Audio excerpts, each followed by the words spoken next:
Have you ever wondered how this global sensation, a multi-billion-dollar Pokémon empire, had its very first beginning, rooted simply in a young boy's passion for catching insects?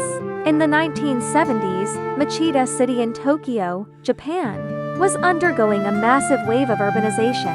Back then, there was a young boy named Satoshi Tajiri. He didn't enjoy staying inside the classroom, but was completely captivated by nature instead. He would always wander alone through fields, forests, and ponds, observing and catching all kinds of bugs. His friends all called him Dr. Bug. To him, every beetle and every butterfly was a companion gifted by nature. However, as concrete high-rises began to soar, the green fields slowly vanished, and streams were paved over. Watching his familiar forests turn into shopping malls, Satoshi felt a deep sense of loss. He often thought to himself, will the children of the future never get to experience the pure joy of catching insects? This regret planted a powerful seed in his heart. As Satoshi grew older, he fell in love with video games. In the 1980s, he founded a gaming magazine called Game Freak.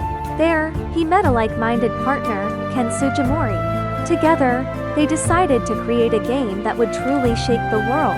In 1990, Nintendo released a revolutionary handheld console, the Game Boy.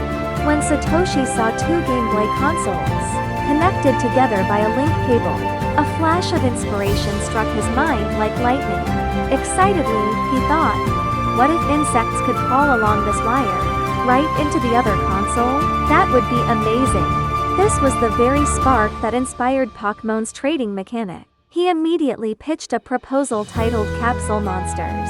However, the path of creation was filled with hardships. Due to trademark issues, the project was forced to rename to Pocket Monsters. To make matters worse, Game Freak back then was just a tiny studio, severely lacking in funds. Development moved at a snail's pace, sometimes grinding to a complete halt. Employees began to quit one after another, leaving only a few core members struggling to keep the dream alive. Satoshi even had to rely on his father's financial support. Through countless dark nights of power outages and endless overtime, Ken Sugimori sat with sheets of blank paper, sketching out Bulbasaur, Charmander, Squirtle, and a chubby little electric mouse, Pikachu. These designs became the only glimmer of light in their darkest hours. Just when Game Freak was on the brink of collapse, Nintendo's legendary game creator, Shigeru Miyamoto, discovered the unique charm of this project. Not only did he provide financial backing, but he also offered a stroke of genius advice. Since the game focuses heavily on trading, why not release it into different versions? Make certain monsters exclusive to each version. After 6 long years of grueling development, on February 27, 1996, Pokémon Red and Green were finally released in Japan. However, by that time, the Game Boy was already reaching the very end of its lifespan. The market response was cold and initial sales were disastrous. Major media outlets barely gave the game any attention. Yet, miracles often spark from the depths of despair. Players slowly began to uncover the game's profound training and battle systems, and rave reviews spread like wildfire among school children. Crucially, the development team had hidden a secret deep within the game: the 151st mythical Pokémon, Mew. This creature, which was almost deleted from the game, completely set the Japanese gaming community on fire. Against all odds, the sales curve began an unbelievable, historic climb. This once ignored game was now experiencing explosive exponential growth. Capitalizing on the momentum, Nintendo launched the Pokémon anime series in 1997. The show followed Ash Ketchum, a boy modeled after Satoshi himself, who set off with a Pikachu that refused to stay in its Pokeball, yet possessed unwavering loyalty. Together, they embarked on a journey to become a Pokémon master. The unprecedented success of the anime pushed the craze to a whole new level. Soon after, this yellow storm crossed oceans, sweeping across America, Europe, and the entire globe. Countless children waited eagerly in front of their TVs, and frantically collected Pokémon trading cards. Pikachu's adorable look and iconic voice became a universal language transcending all cultures, from handheld screens to television broadcasts, from toy store plushies to customized themed airplanes.